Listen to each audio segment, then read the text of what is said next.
كانت ليلى تمسك بيد أمها بإحكام في السوق المزدحم، تشعر بالأمان والدفء. فجأة التفتت لتشاهد لعبة جميلة في إحدى النوافذ، وعندما عادت لتتحدث مع أمها لم تجدها.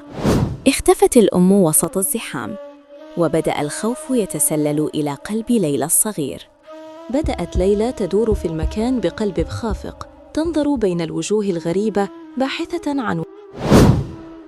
عن وجه أمها الحنون. دموعها تملأ عينيها وهي تنادي بصوت مرتجف: ماما، أين أنتِ؟ الشعور بالوحدة كان كبيراً في ذلك المكان الواسع المليء بالغرباء. تذكرت ليلى نصيحة أمها: إذا ضللت الطريق اذهبي إلى رجل الأمن. ركضت بخطوات صغيرة نحو رجل الأمن الذي كان واقفاً عند المدخل. نظرت إليه بعينين دامعتين وقالت بصوت خافت: لقد فقدت أمي. كان وجهها يعبر عن كل خوفها وأملها.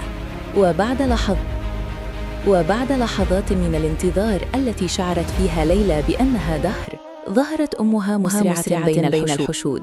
انطلقت ليلى نحو أحضانها الدافئة، وضمتها الأم بقوة وهي تهمس بكلمات مطمئنة.